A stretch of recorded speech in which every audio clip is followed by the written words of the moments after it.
Imagine a king, barely a teenager, ascending to the throne of a kingdom under constant threat. Now picture that same king grappling not only with the weight of his crown, but also with a relentless disease that was slowly eating away at his body. This is not a tale spun from the annals of fantasy fiction, but the very real story of King Baldwin IV of Jerusalem. Baldwin IV, often remembered as one of the most compelling and poignant characters of the 12th century, ascended to the throne of Jerusalem at the tender age of 13, after his father, Almaric, succumbed to dysentery. Born in 1161 and stricken with leprosy by the age of 9, his reign was marked by both personal and political challenges. Despite his youth and debilitating illness, Baldwin IV exhibited remarkable courage and leadership. He steadfastly defended his realm against the encroaching Muslim forces, fighting to maintain the stability and integrity of his kingdom. His reign was a constant battle not only against external enemies, but also against his progressing disease, which would have undoubtedly affected his rule. Yet, Baldwin IV's leadership was characterized by his refusal to be isolated from his subjects due to his condition. He continued to govern with a blend of wisdom and bravery, earning him the admiration and loyalty of his people.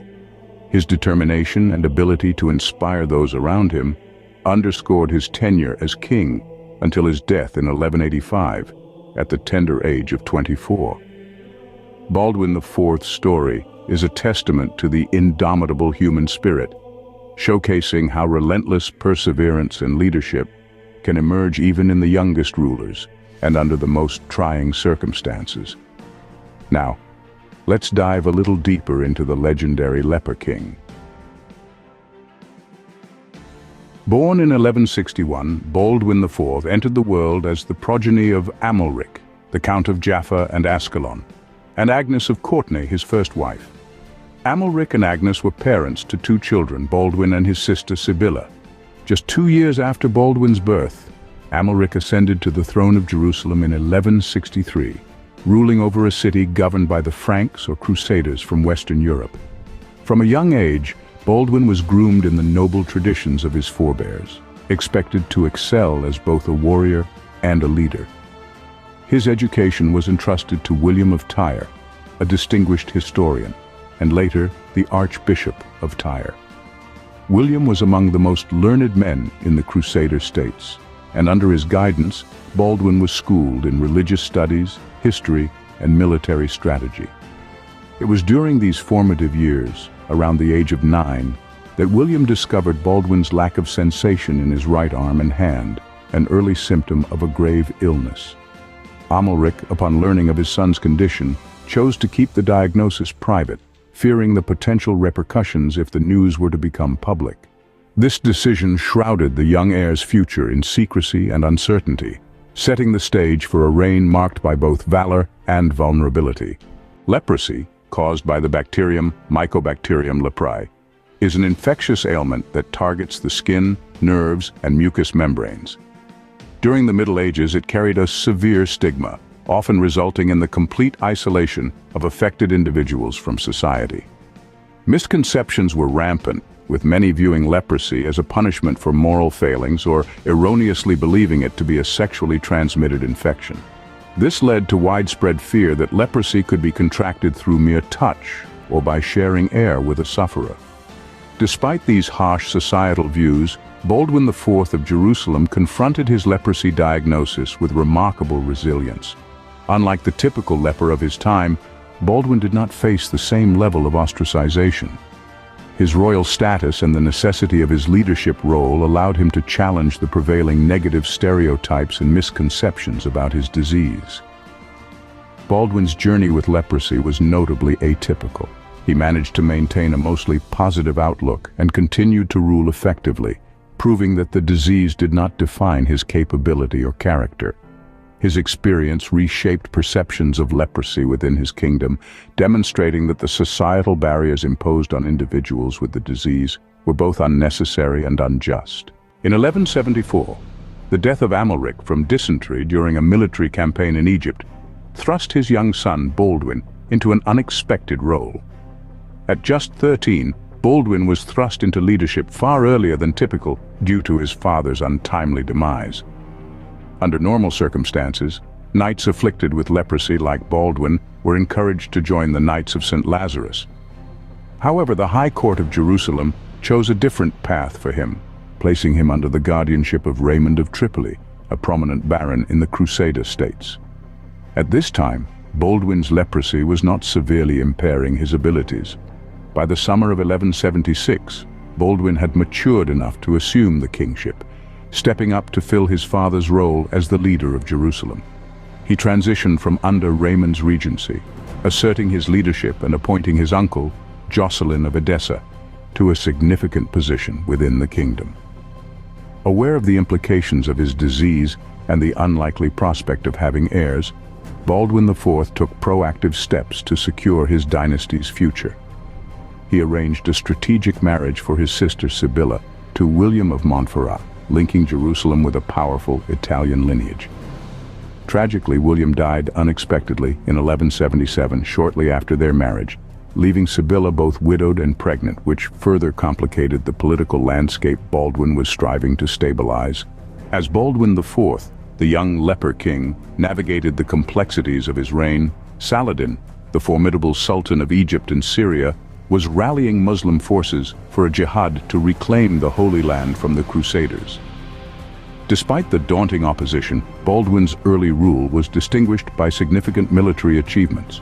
In a pivotal moment in 1177, he successfully recaptured the strategic city of Ascalon from Saladin, thereby restoring southern Palestine to Christian dominion. This victory was particularly dramatic as during Saladin's invasion, Baldwin executed a surprising maneuver. Believed to be cornered in Ascalon, he instead led a decisive charge from the rear against Saladin's forces at the Battle of Montgisard. At only 16 years old, Baldwin IV demonstrated remarkable leadership and tactical acumen, spearheading the campaign and personally leading his troops into battle.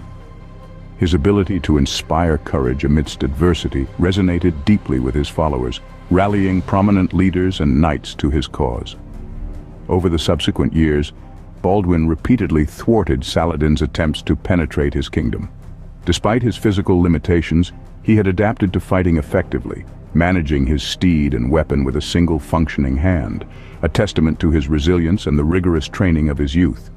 Aware of the finite nature of his reign due to his worsening leprosy, Baldwin IV took steps to safeguard the future of his kingdom. In 1180, he orchestrated the marriage of his sister Sibylla to Guy de Lusignan, marking her second union. Amid these strategic familial alignments, Saladin launched a third invasion. By this time, Baldwin's health had declined to the point where he could no longer ride a horse. He commanded his troops from a litter, demonstrating unyielding resolve to fend off Saladin's forces once more. As his condition deteriorated, Baldwin IV appointed Guy de Lusignan as regent, a decision that would later prove ill-fated. Guy's leadership was marked by indecision and a tendency to act unilaterally, often disregarding the counsel of Baldwin or other key figures within the kingdom, which strained his relationship with Baldwin and weakened his position.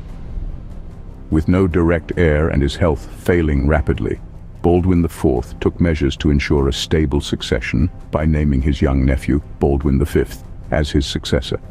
Efforts to manage the growing discontent with Guy's leadership involved the bishops, but these attempts failed to resolve the tensions effectively. Baldwin IV died in the spring of 1185 at the age of 24. Baldwin V briefly succeeded him, but died approximately a year later, leaving a power vacuum that Guy de Lusignan eventually filled, despite his earlier controversies. This leadership change occurred at a critical time, allowing Saladin to capitalize on the political instability. He swiftly moved against Jerusalem, leading to its fall, an outcome that dramatically shifted the region's balance of power. Baldwin IV stands out as a remarkable figure in history, particularly for his resilience and leadership in the face of overwhelming challenges. Despite grappling with a severe illness and facing numerous military threats, he managed to lead his kingdom effectively and retain the adoration of his people. His demise was a great loss, and he is celebrated as a heroic and influential crusader king. Remarkably, Baldwin IV thwarted Saladin's superior forces on 5 separate occasions, a testament to his strategic prowess and the unwavering loyalty of his subjects. His ability to maintain control and inspire his people under such dire circumstances earns him immense respect. Considering how Baldwin IV might navigate today's world with his condition is intriguing.